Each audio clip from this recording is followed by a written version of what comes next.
here's what's interesting now.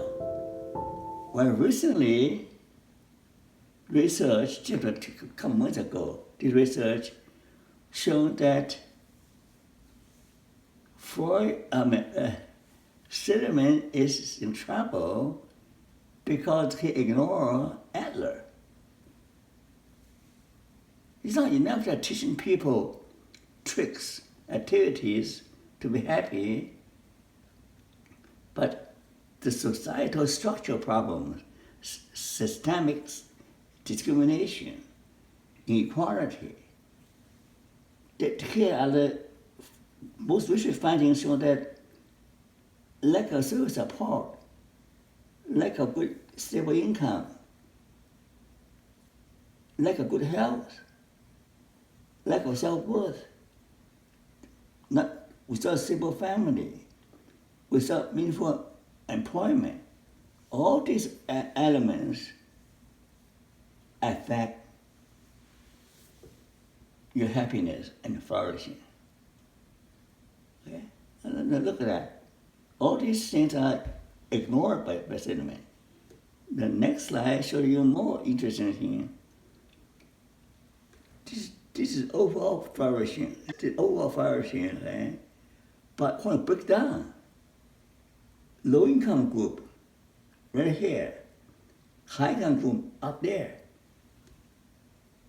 So whether you flourish or not doesn't depend on how much skill you have.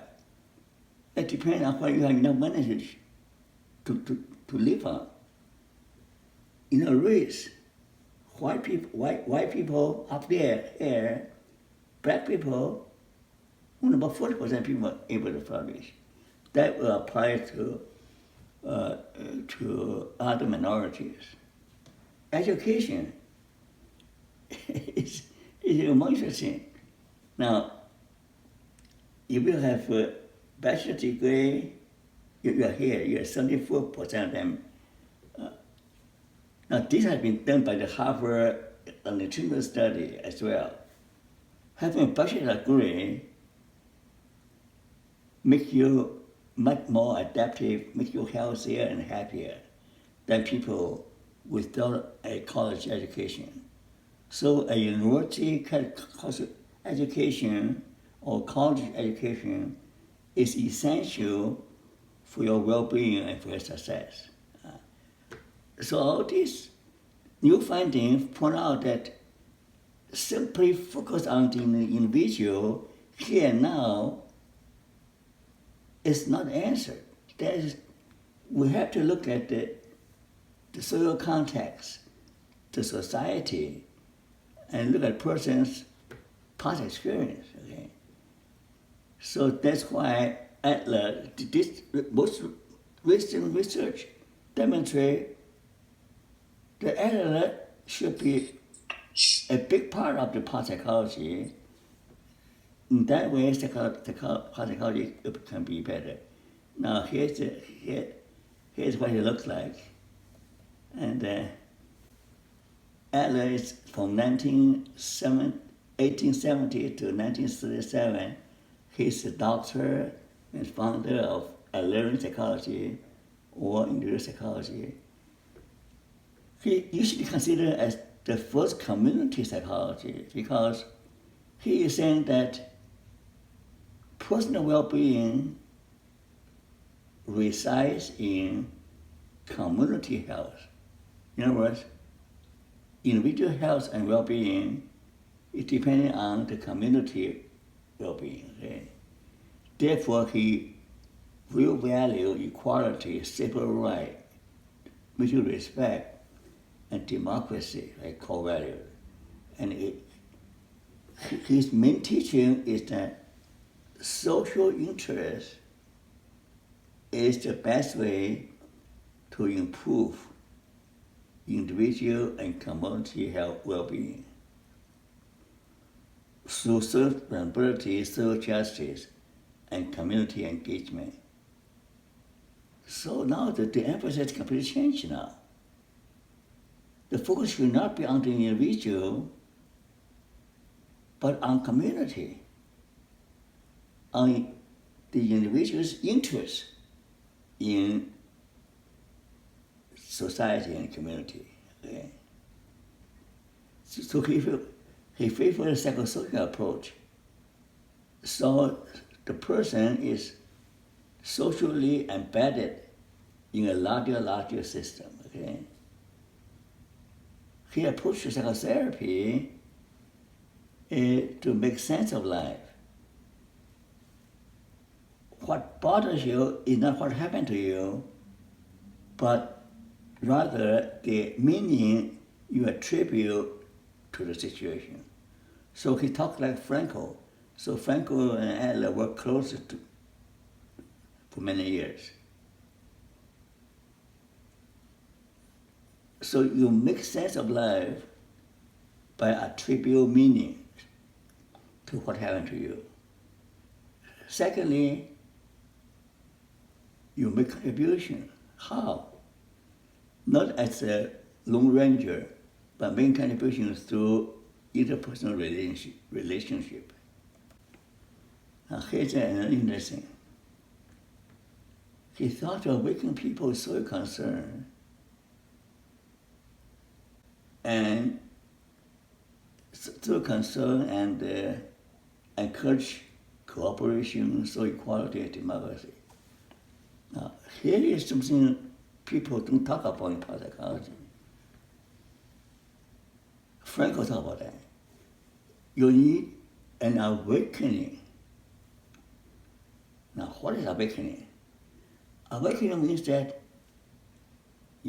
people go along their daily life, they eat and drink and work and go to sleep. That's how people live. The life cycle means eat, drink, work, shopping, entertainment, and sleep. That is the everyday life for most people. Adler and Frankl's same thing, saying that, look, this horizontal living is shallow. You can have all the money, all the wealth, it's a shallow life. You need to awaken about your accountability to other people, your accountability to a higher master, to God. So you need to awaken to the vertical dimension of life. A better life has to be deeper and higher, not just horizontal. Okay? He focused on the relational aspect of meaningful tasks. To him, the meaningful tasks are three areas: your work, your loving relationship with other people, and your connection with the broader society. Okay? Now, courage is a big part of Adlerian teaching. So courage is a social function because when you reach out, helping people, when you reach out to make friends, by reaching out, you make yourself vulnerable.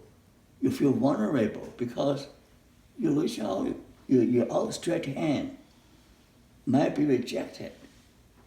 So it is courage for us to develop our develop ourselves as one with social interest. It also include willpower, the will to power. Willpower power is to activate the creative energy within all of us to overcome life's problems. So by activating our creative power to become something, to become somebody, so we either develop self-enhancement and interest in others, or go the other way. So you can go either way.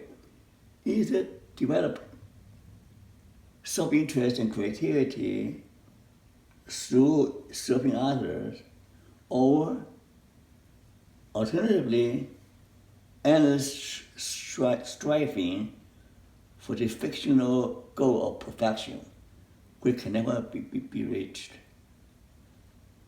So activating this creativity in us, and want to be better, seeking perfection, it is a powerful force, but it can go either way. We can explain that more later. Okay? So therefore, if you want to stay healthy and achieving well-being, the key is social interest.